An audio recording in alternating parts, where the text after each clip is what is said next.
Gentlemen, Namaskar, Shubha Deepavali. I came to express my personal gratitude and also gratitude of a lot of folks. Firstly, my fellow two trustees, Dr. Kishore Chakraborty and Ronen Chatterjee and their spouses. And then on behalf of the many members of the community who told me how much they enjoyed this year's puja. I personally felt that I was in Bengal, in Bengali culture, nostalgic. To summarize, the puja, the cultural programs, the food, both the quality and quantity, the prasad, the priest, the overall atmosphere and reception was exceptionally good. I was floating in the air, and many members of the community told me. So, to start with, I congratulate Dr. Soumitra Pal, the President, all the executive committee members, their spouses. Their working relation is exceptionally good. I have been present in many of their meetings. And then the volunteers, those who prepared the food in the kitchen, the community members voluntarily helped in every aspect, the artists, both local and from India, and today's artists, especially those children, some of them can hardly walk, that you have seen it. Now, there has been a shift in culture for better, starting from this year's picnic and especially in puja. For example, there is more transparency now, more cooperation, more fellow feeling, help each other, which is great. That's what we need. And the cooperation among the committee members, the trustees, the volunteers, the community members is unparalleled. I happen to be one of the main founding members of the club, so I know the club from its inception. And I thank all the founders and those who built it, and I request the community members to stay involved with their family and their friends. And we have added few features. For example, Mr. Vishwajit Shah has recorded 6 hours of video for the puja alone. And he spent many hours to prepare those, and they are being shown in 2 channels in Calcutta, 2 channels in Dhaka, and 4 channels here in Boston, Cambridge, Acton, and Lynn. So we owe gratitude to Mr. Shah. Then we added a program called Didi. For 24 hours on October 4 and 5, community members by email voted to select the most beautiful lady on that day. On Lopamudra's program, we congratulated that lady and thanked those who voted. And we also, Kanchan Banerjee interviewed Mr. Samrat Chakraborty and Mr. Vishwanath Saha videotaped it. The subject is Samrat Chakraborty did an excellent job in translating Prime Minister Narendra Modi's interview with Fareed Zakaria for the CBS GPS program. Samrat is a highly accomplished artist, he is an actor, he is an international citizen. He himself and his parents said many times, and he said on the interview, that he is a product of Bangla Vishwa. His parents are Mrs. Supriya Chakraborty and Dr. Kishore Chakraborty. So, to the community, please stay involved. Let us share and care, give and take, and live and let live. Thank you very much.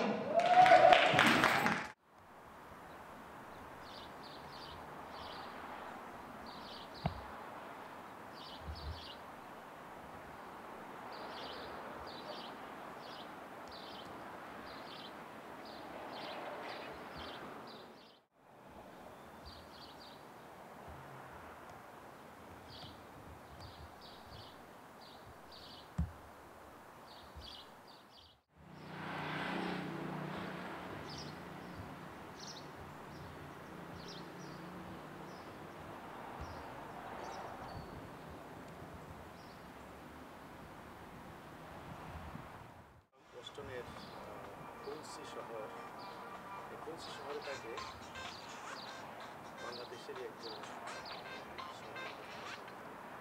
Doctor বিনয় পাল।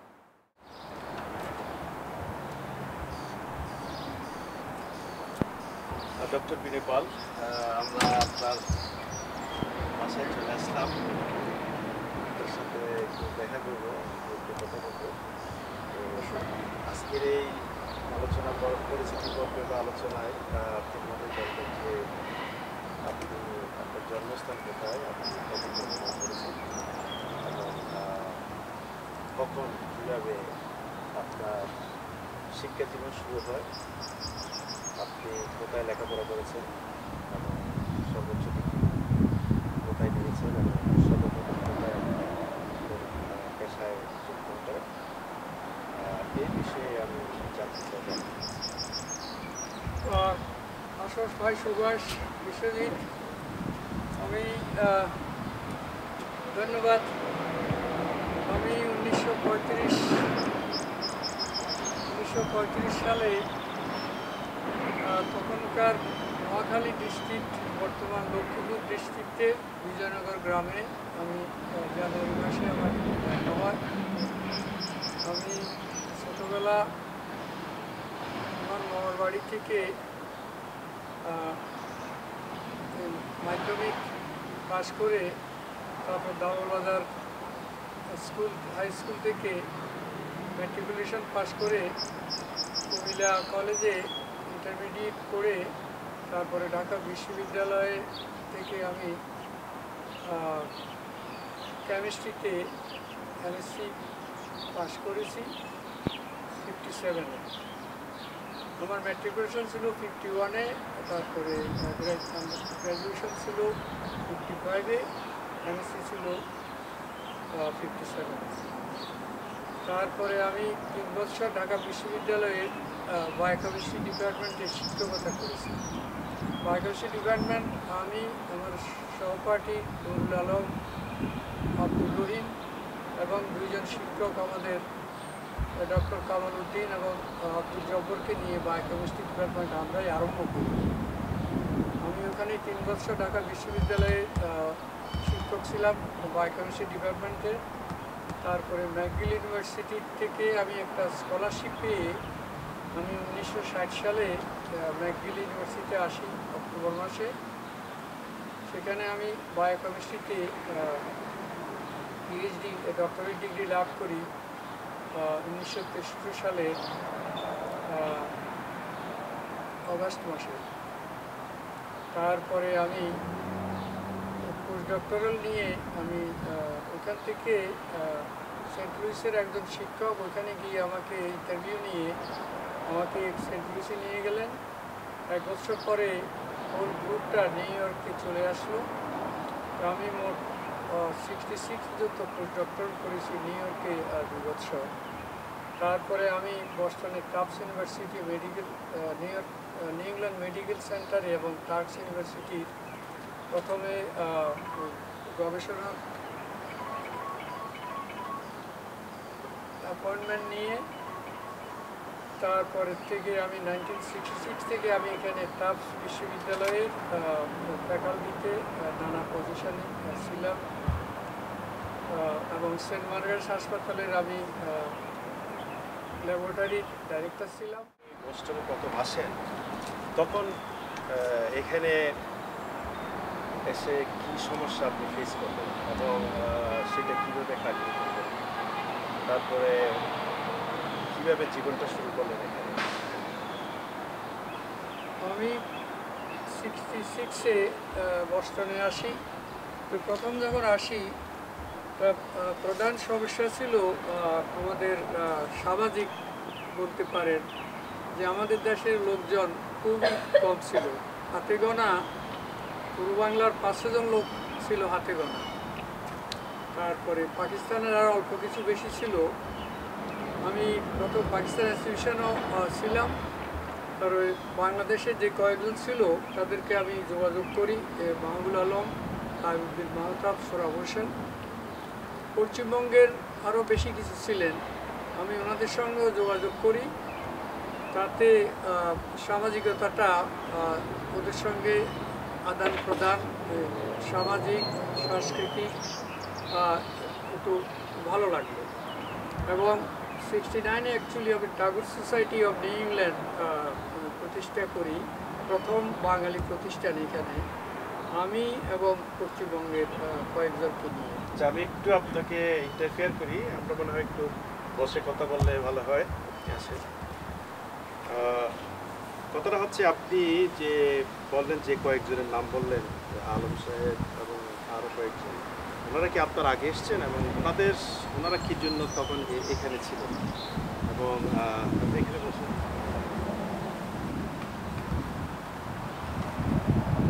ওনাদের সাথে কীভাবে পরিচয়? ওনারা কি আপনার আগে এসেছিলেন, আলম সাহেব এবং আপনি যে আরও বেশ কয়েকজন ওনারা কীভাবে আপনার পরিচয় জানেন? আলম সাহেব বর্ষণ ইউনিভার্সিটিতে উনি তখন পড়াশোনা করছেন। উনি আমাদের 2 বছর আগে আসছিলেন বস্টনে। আমি 66-এ আমার পড়া শেষ হয়ে পিএইচডি হয়ে যাওয়ার পরে, পর্যটন করে আমি এসেছি। আমি এখানে এসে আমার এক ক্লাসমেট ছিলেন, ওনার কাছে আমি আলম সাহেবের নাম শুনে আমি এসে কোন থেকে ইন্টারনেশন থেকে নিয়ে এভাবে, তারপরে ওনাদের আমি যাই, ওনারা আসেন, কথা হয়। আর পশ্চিমবঙ্গের কয়েকজন ছিলেন, অমিতাভ ঘোষ রায়, তারপরে সুপ্রিয় সেন, এদেরকে আমি ফোন করি। তারপরে আমরা ওই একত্রে কিছু সামাজিক দেখাশোনা আদান প্রদান বা অনুষ্ঠানে, ভারতীয়দের অনুষ্ঠান হতো, সেখানে এইভাবে এখানকার প্রথম সামাজিক তারপরে কজন ছিলেন তখন? ওনারা কি সবাই কি অনেক স্টুডেন্ট, ব্যাচেলার টাইপের ছিলেন নাকি আপনারা তখন বিয়ে শাদী করেছিলেন বা স্ত্রীর সঙ্গে ছিলেন? আমি বিয়ে করিনি, আমি বিয়ে করেছি 67-এ। তারপরে আলম ভাইও তার পরে বিয়ে করেছে, কারণ সালমা আমাদের পরে। আর অন্যেরা, মাহতাব বিবাহিত ছিলেন আমেরিকার মহিলা স্পেশালিস্ট, আর সোহরাব হোসেন সিঙ্গল ছিল। আর পশ্চিমবঙ্গের ওনারাও সিঙ্গল ছিলেন, অমিতাভ ঘোষ রায়, সুপ্রিয় সেন, ওরা সিঙ্গল ছিলেন। তারপরে এখানে আপনার ওই 69-এর এবং 70-তে বাংলাদেশে যখন ওই ঘূর্ণিবারটা একটু হলো, তখন আমি খুব একটা অ্যাক্টিভ হলাম। একটু আমি আগে যেতে চাই। আপনি যখন এসছেন বোস্টনে বা আমেরিকাতে, তখন আপনি ছিলেন পাকিস্তান থেকে এসেছেন এবং তখন আপনি ঢাকা বিশ্ববিদ্যালয়ে পড়াশোনা শেষ করে ওখানে শিক্ষকতা পেশায় নিয়োগ পান এবং 3 বছর শিক্ষকতা করেন বিশ্ববিদ্যালয়ে। তখন আমেরিকা আসার জন্য নিশ্চয়ই আপনার পাসপোর্ট করেছে। আপনি তখন কি বাঙালিরা যে পাসপোর্ট, বাঙালিদের জন্য পাসপোর্ট পাওয়াটা কতটা সহজ ছিল এবং আপনার কোনো সমস্যা হয়েছিল পাসপোর্ট পেতে কিংবা আমেরিকায় আসতে সরকারি পক্ষ থেকে বা বিশ্ববিদ্যালয়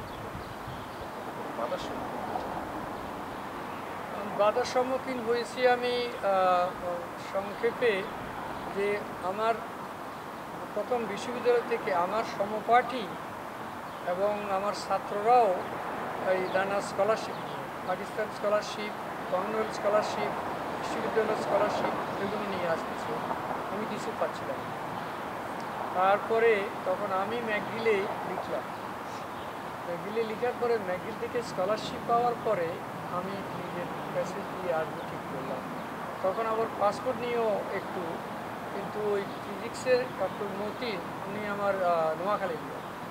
আমি যখন ওনাকে গিয়ে বললাম যে স্যার আমি ম্যাকগিলের স্কলারশিপ পেয়েছি আমার পাসপোর্টে, উনি আমাকে চিঠি দিয়ে পাসপোর্ট অফিসে পাঠালেন, দেন আমি পাসপোর্ট পাঠালাম। এই অসুবিধাটা ছিল ওই ইউনিভার্সিটির স্কলারশিপ। চিঠিটা লাগলো কেন? চিঠিটা লাগলো এমনি গেলে, এমনি অন্য যারা ছিল তাদের অভিজ্ঞতা যে এমনি গেলে অনেক সময় লাগবে বা না করবে, কারণ ইউনিভার্সিটির স্কলারশিপেই তো আমার ছাত্ররা যারা বা আমার ক্লাসমেট সেকেন্ড ডিভিশন যারা সেকেন্ড ক্লাস, তারা পেয়ে গেছে। আব্দুর রহিম আমার ক্লাসমেট সেকেন্ড ক্লাস ছিল, সে পেয়ে স্কলারশিপ দিয়ে চলে গেছে। এটা কি মানে তৎকালীন পাকিস্তান সরকারের স্কলারশিপ? পাকিস্তান অনেক, হ্যাঁ বাইরে ফুল রাইট স্কলারশিপ পাকিস্তান সরকারের ছিল, ইউনিভার্সিটি স্কলারশিপ ছিল, কমনওয়েলথ স্কলারশিপ ছিল। I was not getting any of them. এটা পাইতে কি আপনার এটা ইউনিভার্সিটি ঠিক করে, কেমিস্ট্রির যে হেড মোকাররম হোসেন খন্দকার বা ইউনিভার্সিটির ওরাই ঠিক করে। Those who push them, recommend them, that's how it goes. তাহলে বুঝতে পারছি যে আপনি বিশ্ববিদ্যালয় থেকে বের হয়ে আমেরিকায় পড়াশোনা করতে আসার সময় আপনি ইউনিভার্সিটি থেকে কিছুটা বাধার সম্মুখীন হয়েছেন। কিছুটা সহযোগিতা কম আছে। এবং আপনি বলছেন যে আপনার ছাত্ররা বা অন্যান্য যাদের সাথে ভালো বন্ডিং আছে বা যোগাযোগ আছে বিশ্ববিদ্যালয় কর্তৃপক্ষের সুপারিশে ওনারা আপনার অনেক আগে পেয়ে যাচ্ছিল, আপনারটা হচ্ছিল। আসার সময়ও আমাকে স্টাডি লিভ দেবে না, পরে আমি রিজাইন করে অন্য জায়গায় গেছি, তাদের স্টাডি লিভ অনেক কিছু দিয়েছে, আমাকে স্টাডি লিভ দেবে। সো আমি রিজাইন করে চলে আসি। ব্যক্তিগত এবং পরিবার নিয়ে একটু আমি জানতে চাই, আপনার পরিবারে আপনার পিতামাতা এবং ভাই বোনদের সম্পর্কে আপনি একটু কিছু বলুন। আমার বাবা মা দুজনেই মারা গেছেন। আমার বাবা কালীকমল পাল, মা জ্ঞানদা সুন্দরী পাল। আমরা 4 ভাই 3 বোন। তো আমি সেকেন্ড ভাইদের মধ্যে। আমার দাদা এখনও জীবিত আছেন, পশ্চিমবঙ্গে আছেন। তারপরে আমার সেজো ভাইও রিটায়ার্ড শিক্ষক, উনিও পশ্চিমবঙ্গে। আমার ছোট, আর সবচেয়ে ছোট ভাই কিরণ পাল, সে এখানে, আমি তাকে আনিয়েছি এদেশে 1980-তে যেন, সেইখানে আছে স্টোটনে। আর আমার বোনদের মধ্যে আমার ইমিডিয়েট ছোটো বোনদের বড়, সে আছে আগরতলায়, উষারানী পাল। আর তারপরের বোন মায়া, তার মানে বলল মিনুরানী পাল, সে মারা গেছে, সে সেনরাতে বাংলাদেশের। আর ছোটো বোন মায়ারানী পাল কলকাতায় বেলগরিয়াতে আছে।